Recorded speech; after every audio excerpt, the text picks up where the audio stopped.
Today is Margashirsha Shukla Dvadashi, and yesterday I had a privilege to participate in a 2.5 hour prayer session that we had at Arshavidya Gurukulam. Why yesterday?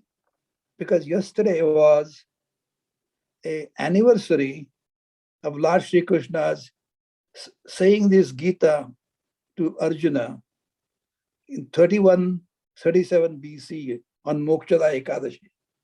So yesterday was the 5159th year anniversary of Gita.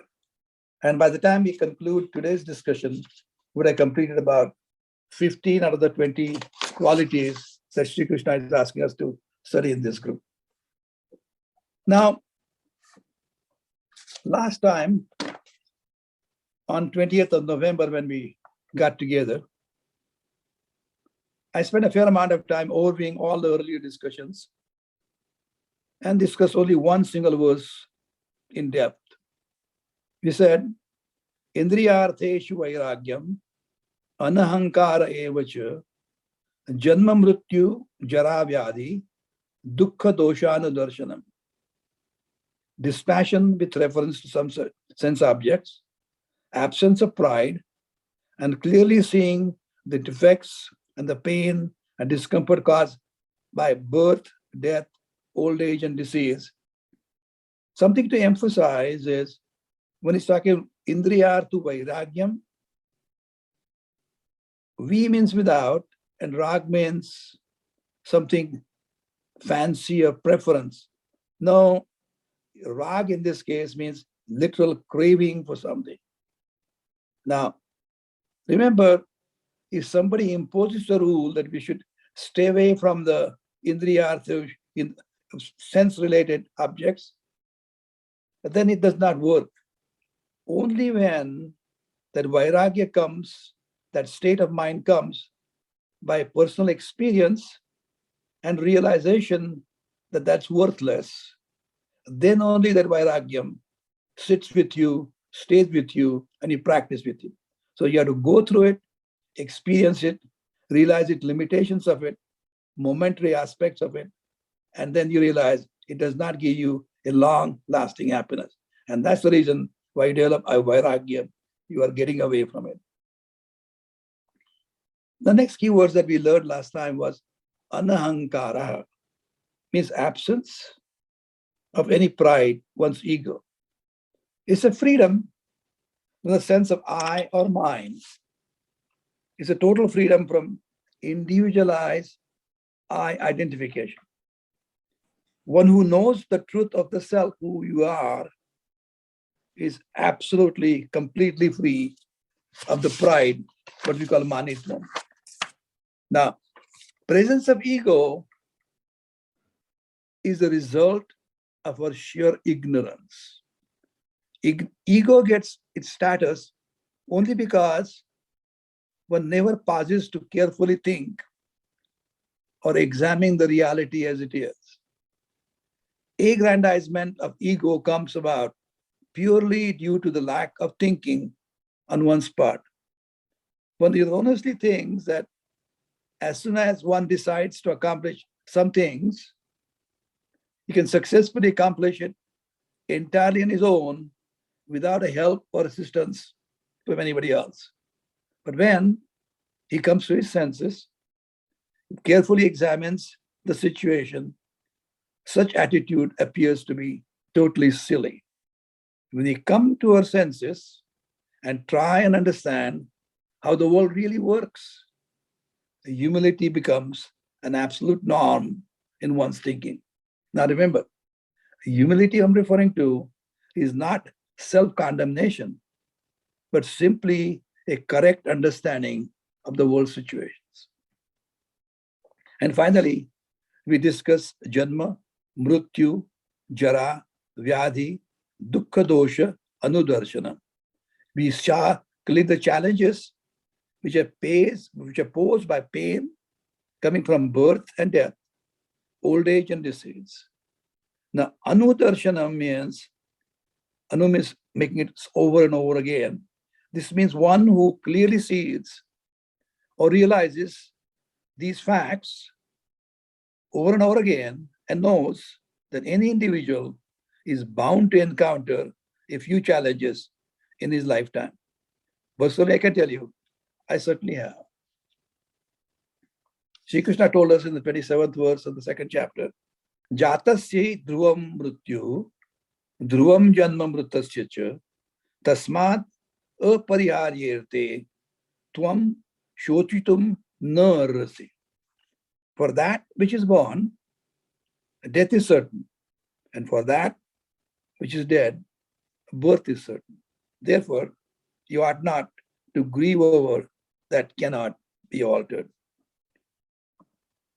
However, even those who are aware of these inevitable facts still have the opportunity to complete all four goals of our human existence. It's not something that you don't have any time in your lifetime. We have to make certain that we make a full use of the divine gift of this human life that has been given by God. We go through the stages in life like a childhood, teenage years, even they enjoy the adult life with full of energy.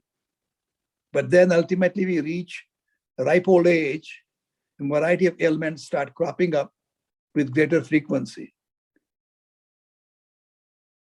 Now, if you remember the old Hindi song, Khoya bachpan gayi jawani, magar budhapa tadap aata hai.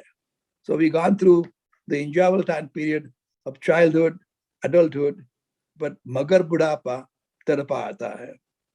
And we get old, human eye gets weak, eyelids start drooping, often develop cataracts. Many times you have hearing difficulties. Some joints become painful. Some people require replacement. Pain is in the neck and the back, which is commonplace. I'm not talking about any particular person, but I'm talking about individual experience. Even balancing and walking becomes a challenge in the later age. Memory starts failing. For many, blood pressure rises. And some of us have increased blood sugar level as well.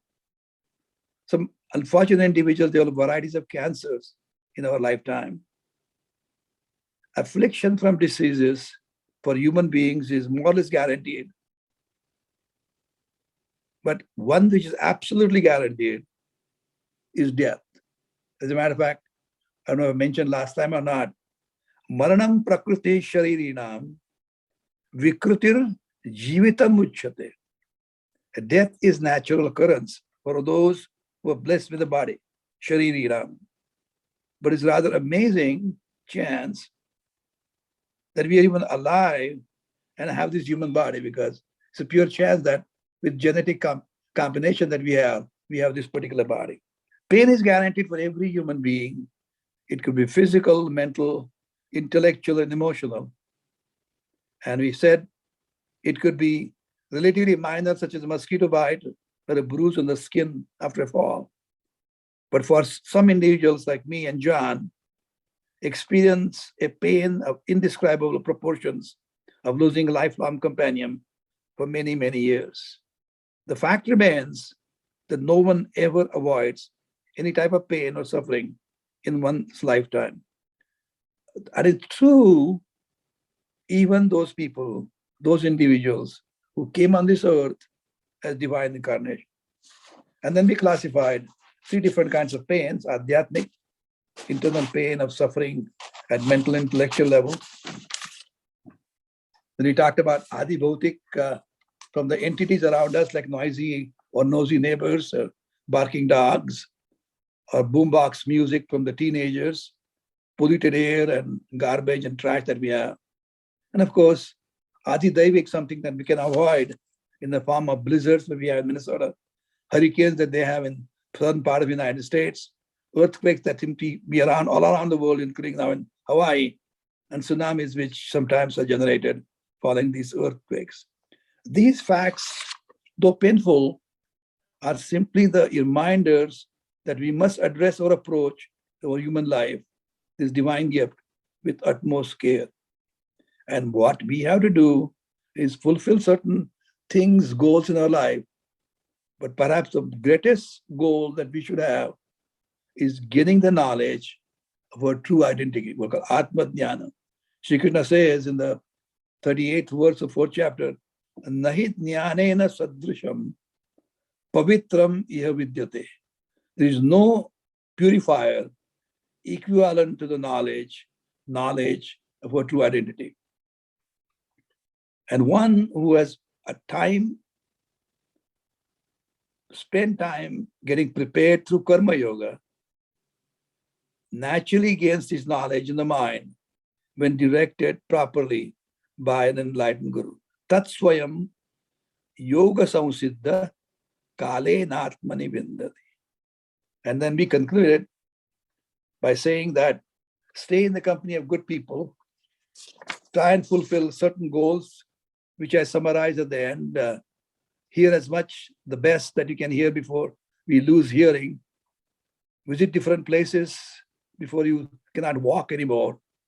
See something before you get blind. Speak good words with friends like you before you go dumb. And engage in the acts of charities before I can no longer do. But one should never forget to try and gain Atma Jnana before we get senile and discard this body. I share also with you a prayer that I always sing at home, but almost always, every time I come to the temple, I sing the prayer which was not discussed last time, which is Anasayena Maranam, Vinadainyena Jivanam, Dehante Tava Sanidyam, Dehi Me Parameshwar.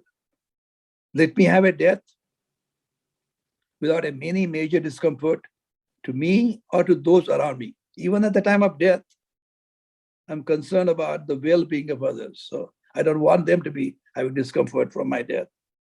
May I lead a life of happiness and contentment without any wants or having to resort to dependence on others. Dainya is that when I have to be dependent on others to survive, that I don't want. I don't want to live in a mansion or so-called rich life, but I don't want that dainya where I become dependent on others. And after I die, which is given, dhruvam janmam mritasya, the whoso is born is going to die. But when I die, I'm praying to Lord, grant me the blessings to be with you, the cosmic awareness, once I discard my mortal body. I don't want to be born over and over again, but my awareness, let it merge completely with the cosmic consciousness. And today we come to discussing one more verse, which will allow us to discuss three more qualities by Lord Shri Krishna that described in, and that will complete 15 out of 20 qualities in this particular chapter. And that is asakti anabhishwangam putra dara gruhadishu nityam cha samachittatvam ishta nishtopapattishu. Asakti, absence of sense of ownership. Then anabhishwangam putra dara gruhadishu. That means absence of excessive affection or obsession towards son, I prefer classified as children, wife, house, and the like, and constant evenness of mind regarding the gain of the desired or gain which was not desired. Anishta, nishta, whatever I desired, ishta, and what you got anishta, even then I should have evenness of mind. Sakti means clinging attachment to the things. Attitude of holding fast to the things underlies a sense of ownership. Asakti means absence of such an attitude of ownership. Now let me make one statement very carefully. Listen to it very carefully. Ownership is notional. Ownership is a notional. You have a notion that you own it. Possession is factual. That's a fact. Now, let me elaborate. In reality, no one can claim ownership of anything, even to one's own body. I shared this story many times from an old Sanskrit play where a young man with a family man, married man, said that he owns this body. And of course, this was not the United States where everything goes to the court, but it did go to the court. And when he laid his claim to his body, several individuals came up to say that the body did not belong to him. The mother was the first one who came. She said, wait a minute. Without me being there, giving birth to you, you won't have this body. So you belong to me. Uh-oh, the father shows up. He said, wait, I agree with your mom, but without me being there, you would not have been conceived. And then the children came along and they said, wait a minute, Dad, we need for you to nurture us. So you belong to us. You can't let you be owning your own body all for yourself. But didn't stop there. The employer came and he said, wait a minute, you are employed with me. You earn livelihood from my work, with working with me. So you belong to me. The king of that kingdom showed up. Wait a minute, you are my subject. I can conscript you. I can draft you. So you belong to me. Last but the least part was the bacteria in his body showed up in the court.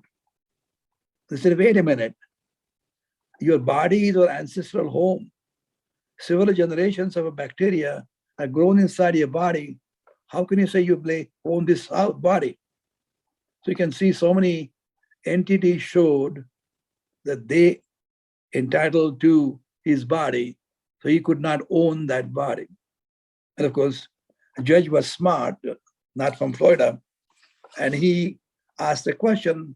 I heard the evidence from all the witnesses, but I want to ask a question of these witnesses. Who amongst you is willing to take the responsibility of taking care of his body, this body? And the only person who raised the hand and got up was this gentleman. So the judgment was given by the judge saying, number one, I rule that no one can claim to the ownership of the body, of this body, including this individual. But he is now appointed as the trustee of the body, has been granted the permission to possess it and take care of the body. So you can see he could not be owner, but he could possess it as a fact and take care of it. Now, Swami Dayananda told us another story about differentiating between ownership and possessing something. He told us of a story about a man who had a good friend of his, and this man was well-educated, bright, and went abroad, but he had a nice home. So he calls his dear friend. He says, you know what? I got a job abroad, and I have a nice home, and you don't have. Why don't you come and stay at my home? Enjoy it at your home. Take care of it. Keep the upkeep. Give me an update. We'll go from there. And after 2 years, this guy kept regularly communicated, but after 2 years, this call, when it came, it was a totally different call. He said, you know, I've come here, I've succeeded here, I got a great job here, I earn a lot of money. So my chances of coming back home are zero. So you've been babysitting now, but I instructed my attorney to make you as the owner of your home, of this home. Now, as soon as this guy who was babysitting the home heard that from him, his tune changed completely. Even though nothing had changed, he was coming to the same place and taking care of the same place in the same fashion. His attitude changed to such an extent that he started looking at the house from different angles. He gets the real estate guy to find out what the value of the house was.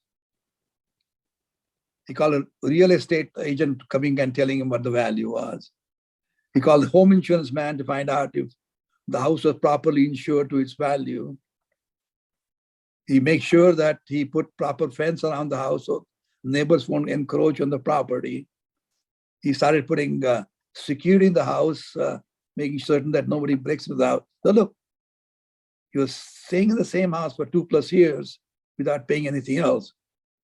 But it was different between occupying the house as against getting the ownership of the house. So fact of possession was now transformed by the telephone of his friend into a notion of ownership. So attitude changes completely. So that's the part of asakti. The attachment should not be that intense of sense of ownership. Just enjoy the body that God has given us. Make certain that we fulfill as many purusharthas, if not all the purusharthas, in this lifetime. The next phrase they talked about quality is anabhishwangaha putra dara gruhadishu. Abhishwangaha is the same as atisneha, that means obsession, spatial love, which is obsessive. So when you have love to such an extent that you're obsessed with love, that's called abhishwanga, atisneha. And what are the entities he's described? Putra, dara, gruha, adishu. Now look, many scholars have commentators they call putra as son, which is kind of a limited view of commenting. Both Prasanna and myself agree that putra here means children. It's not only son that is important, children are equally important regardless of their sex. So children, excessive love, obsessive love for any of the children is to be avoided. Dara, that means wife, talking about spouse. You have to make sure that obsessive love for your spouse, whether it be husband or wife, that is to be avoided. And gruha, we talked about attachment to the house. You're so attached to the house that you have to create a problem. And again, it does not live only there, adishu, etc., etc., etc. The thing is, we should not be so much, you should love something, that's perfectly fine. You should like something, that's perfectly fine. But one should not be so obsessed, even with your spouse, your children, your house and property, that become deadly for your activities in your day-to-day life. So that it can result into the individual getting so paralyzed that he's unable to perform the essential duties as a human being who's left behind when his spouse is no more, even to help your children or taking care of your house or helping and supporting the community. So one should not be paralyzed, not that you don't have feelings, you have intense feelings of loss of the dear one, but we should not be so obsessive that we are totally paralyzed to perform. And again, as Prasanna had commented earlier, all scholars take the same point and describe it in different way. In the 8th verse of Bhaja Govindam, Shankaracharya says, Kate Kanta Kaste Putra Sausaro Yama Mativa Vichitra. Reminding us, even those in special relationship, your wife, your children, and talking about the entire life that you face with, is remember, they are no longer going to be with you all the time. So don't get too dependent upon these. Don't get paralyzed after the loss. Make certain you fulfill all the requirements in life. And perhaps, as we emphasize again, the greatest requirement in life is to get the understanding and knowledge and wisdom of your true identity, Atmatnya. As a matter of fact, Yajnavalkya in Brihadaranyaka Upanishad 2:4-5 says, telling Maitreyi, Vavare patyu kamaya pati priyo bhavati. Atmastu kamaya priya bhavati.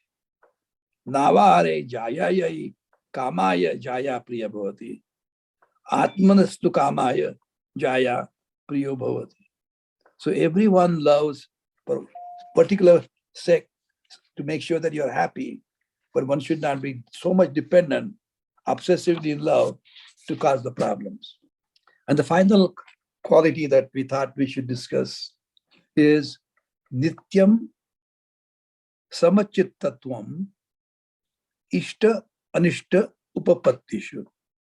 That means we must accept with sameness of mind the results that we get, whether we get the results that we like, or sometimes we may get the results that we may not like.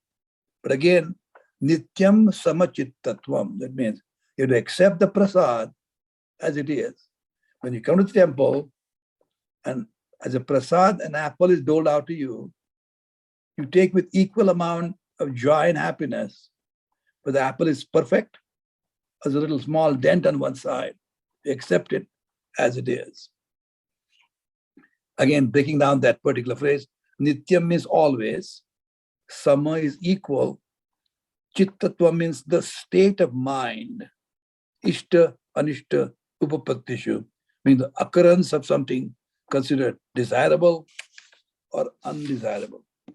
What Shri Krishna is reminding Arjuna in this verse is, and that means when he's talking about Arjuna, to me, it looks like to us, for example, I don't know how many of you had the privilege to learn how to milk the cows or water buffaloes, but we first feed the calf till the time the calf is more or less full. And then the rest of the milk we collect for ourselves and collect in a small pot and enjoy it. Basically, even though Shri Krishna is telling this education lesson to all of us, to Arjuna here, he's basically giving knowledge to each and every one of us as well. Arjuna, and for us, is that we should not get too elated or ecstatic when the outcome is exactly what we want. At the same time, do not get dejected or hit an emotional rock bottom with the loss of failure or getting the outcome that we do not like. What is key is to maintain the equilibrium regardless of such an outcome, whether it's successful or unsuccessful, joyful or sorrowful, productive, unproductive. Keep on working, but don't get disappointed. Hit the rock bottom emotionally. Go and continue working on it. The key is a factual response is the correct approach to the situation, to a totally, truly practical person. Whatever the outcome comes, deal with it factually. One is most practical when an individual sees the situations objectively. Now, human strength is not found in the miracles, but in the quiet mind of that individual who faces the situation as they are. When you face a particular challenging situation, you don't close your eyes and keep on praying for a miracle, but face the situation with the facts that are available at the hand. Only that person who faces that way is a truly strong person. Human weakness really is the inability to accept the situation as they are and to face the facts. Human strength is in the strength of reducing the situations, challenging as they may be, to mere facts. Now, the mind that is getting ready to gain the teaching of Vedanta has to be a mind that sees the facts objectively. It is a mind that does not convert a fact into a subjective problem, but instead meets each situation with the sameness of attitude, with a mental poise which must be free of complaint. Such a mind, without any subjective reaction, becomes very calm and determines what needs to be done in that particular situation. So the best methods to accept any outcome in an attitude of a devotee, accepting any situation, to me is prasada buddhi. Whatever is the outcome, I know that's in the best interest of me because God has doled it out to me. I know some of you had the chance to join us in July when we celebrate my dear wife's life. And many of her colleagues were describing how her interaction with the patients was. That was the ideal way of dealing with the situations as they were doled out. I'll bring out one or two comments in that regard. If you remember, there was a story told by Dr. Lefevre. He was in the audience, but one of his partners told that story. He was a student with Kumud. He was 6 feet 4 inches tall, and Kumud was 5 feet 3 inches high. He was a student, and her method of teaching was talk with the student, encourage him to go and examine the patient on his own, make up the judgment, come back, share those findings with her, then she'll walk with him, go and examine herself, and tell him and communicate with him about his findings and how we can reconcile them. But on that particular day, when this young man who was huge and his stature size-wise walks in the room, a newborn baby, a few months old, suddenly stopped breathing. He immediately ran out and found out where Kumud was and brought her into the room and showed her what the situation was. At that time, she could see that the baby had stopped breathing. At that time, there was no reason for a person who is in control to be panicky. Instead, what she did, saw the situation, got into the action, made certain that the child started breathing by mouth-to-mouth resuscitation, called for the crash cart, got the medicines going, and brought the baby back to life. So we always had to be aware that we may have to face the situations which are unacceptable, unwanted, but facts nonetheless in our life. But accept the facts as they are, try to remain balanced and calm, and deal with them as a matter of fact, and make certain we take the things in the positive direction. So that is the way a mind should be getting ready to gain the Atmajnana. So we concluded 3 more qualities of mind this morning. And I thought I'll stop at this particular time and open up for comments, questions, and discussion. Prasanna? That's okay. You mentioned the prayer. Anaya Sena Maranam, Vinadainina Jivanam, Dehi me Kripaya Krishna, Twayi Bhaktim Achanchalam. That is, the prayer is, spare me from a painful death without pain, life without misery, but unflinching devotion to you. So that is one of the prayers that you mentioned, and I recite that every day, which is a very good prayer. That brings me back to a comment made by a physician in Minneapolis. I can't remember the name, who made the point that death is not a medical failure. Death is not a medical failure. Death is a natural consequence of life. The only thing as a physician that I can do is to slow down your inevitable march to the door of death. I cannot stop you. I cannot stop you. I can only slow it down to a certain extent. Ultimately, death comes, which is consider that as a natural conclusion of your life. And it is not a medical failure. I thought it is a very perceptive observation on his part, because very often we tend to blame somebody else. If only he had done that, maybe he could have lived longer. Maybe if he had only, done that surgery, he could have lived longer. Maybe if he had done some more. that doesn't work that way in real life. And so I think many of the discussions we talked about here, Janmamriti, Jara Vyadhi, and the other excessive attachment to your children, to your spouse, etc., all of them, I think, are to condition yourself to the fact that the inevitable is going to happen, and you have to prepare yourself for it. And as you mentioned about the encounter between Kumudji and one of her interns, you shouldn't panic. Yeah.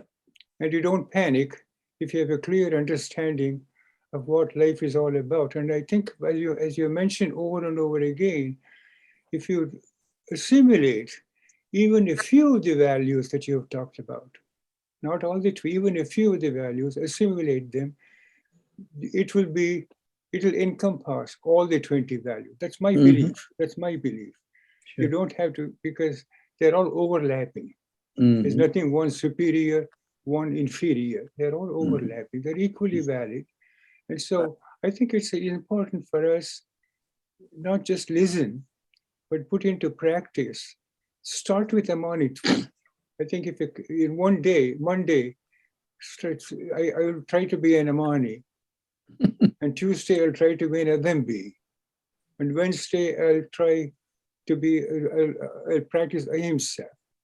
And then rest of the days, I'll consciously practice Kshanti.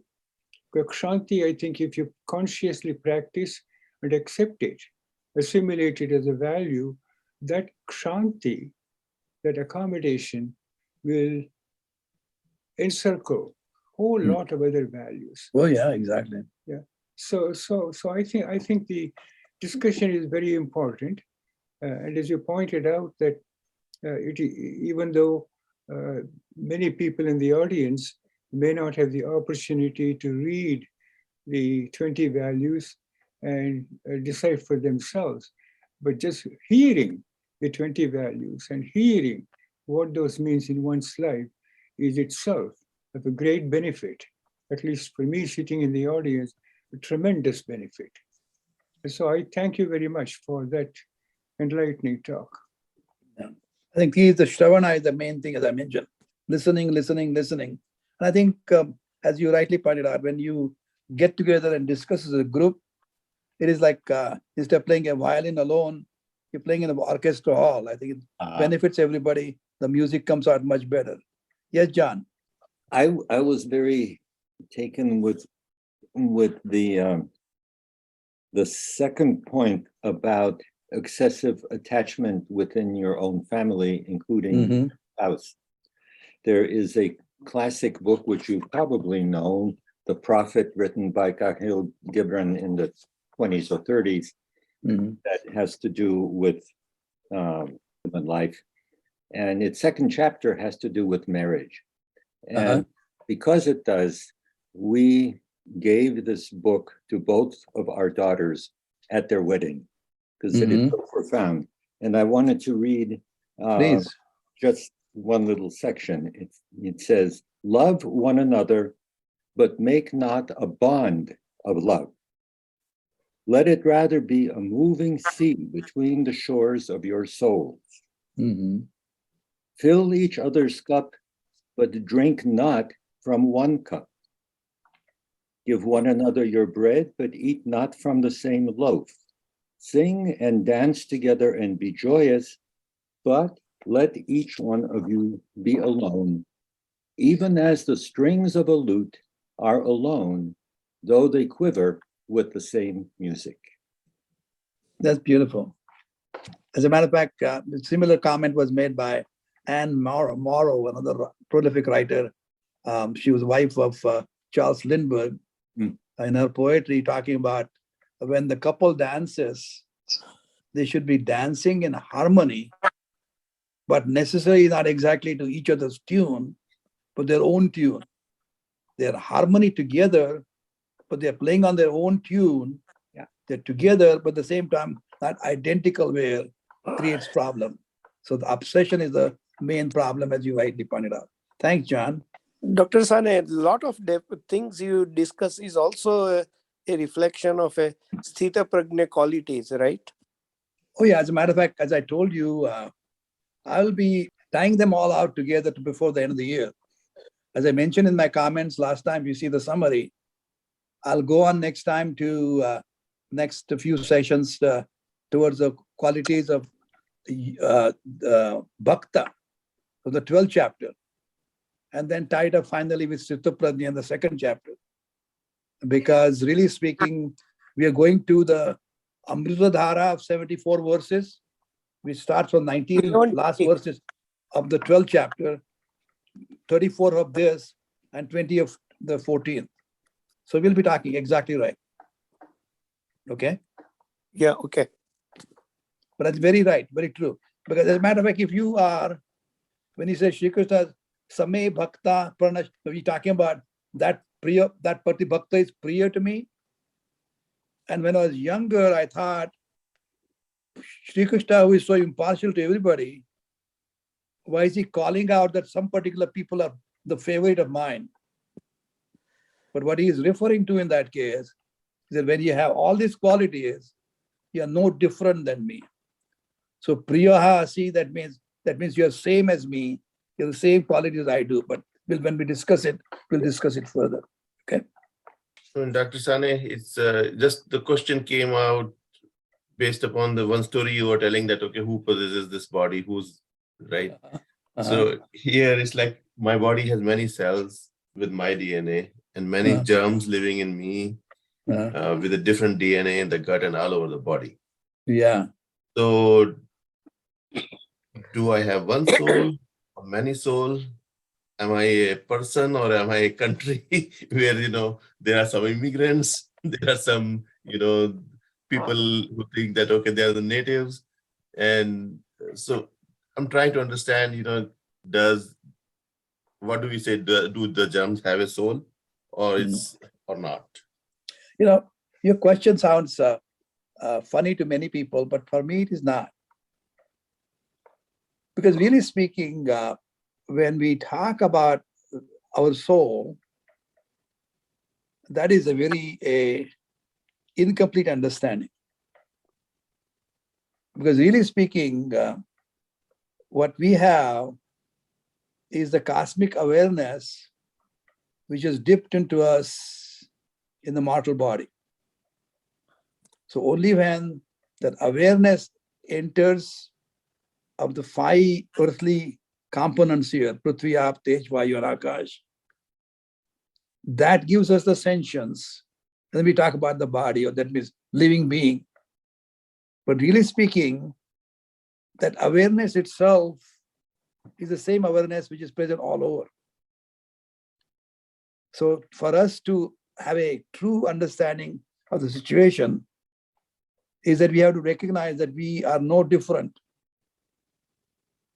from one another, except our awareness has dipped into this human body. As a matter of fact, when I discussed in depth Ganesh Upanishad, Ganpati Atharvashesha, we talked about how a human being's ego misunderstands who we are, because we are awareness. And ego takes a misunderstood concept that he is the owner of that body. Ego, I do it. So when you realize, because it's a reflected awareness, which is the ego, and only when you realize that that ego of yours doesn't get one step ahead behind without that awareness allowing you to do that.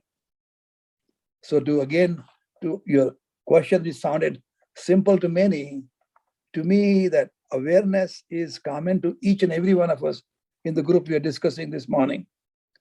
With our misunderstanding, we create ourselves as different entities, and then taking back in your different mitochondria and different bacteria in your body to a smaller way. It's the same awareness all the way. To give a simpler example is the air in the atmosphere. If it dips in various earthen parts, superficially it looks as if the air in that part that part. But the people who understand, recognize that air is the same. In our incomplete understanding, we think the air in this part and that part. So take that awareness in that particular spirit, and you'll be able to understand what I'm referring to. I'm trying my best to confuse you. How are you? Have I succeeded in doing it? Yeah, it's kind of, maybe it's just the where we use the word soul or Atman is different, right? But Yep. if we look at it as a collective consciousness, Mhm. it's there a little bit in the germ also, a little bit in us also. Mhm. But maybe it's like, the Western concept where we say, okay, Atma is like, okay, my soul. So it's like just a one entity. So it'll get rebirth. And so it's like me getting rebirth, or it'll, go to heaven or hell. So it's like my soul. So it's not, there are no boundaries, looks like. No. As a matter of fact, when you have that, the way I discussed it just a moment ago, then praying for other people is no big deal. Because what you're doing is for the collective goodness. We're doing it. It's not doing something special. When we take Sarve Pi Sukhina Santu, we're asking for happiness for everybody because we're all the same in different format, different shapes. So it's natural. Arun, perhaps a very simple analogy might be, it's very difficult to give an exact one-to-one analogy. Think of consciousness or the awareness as the electricity on the grid. It's the same everywhere. You got a bulb that gets its illumination from that awareness. You have a radio that plays music because of the awareness. If the radio stops working, that means awareness is still there. It's just the local is not working. In other words, the awareness is not energizing the body, mind, and soul anymore. That's what we call as death. But awareness is still there. That's what Dr. Sane meant, that when one dies, it doesn't mean the awareness dies. Awareness is always present. And Atmajnana is to recognize that awareness in us, in you, in everything else, as identical awareness. There is no Sane awareness, Bhargava awareness, Prasanna awareness. They're all one single awareness, just as a single electrical current flowing through the grid. The differences are how that awareness illuminates the various functions of the body, how it illuminates the radio, a television, an internet, or whatever. But the awareness is always there. That's my very simple way of explaining what that means. Hey, Prasanna, you should be an electrical engineer. I'm just teasing you. You're professor, I'm just teasing. Yeah. Perfect example. Thank you. I'm going to go watch the Vikings game. All right. Thank you. Bye, everybody. Well, thanks Bye. again, guys.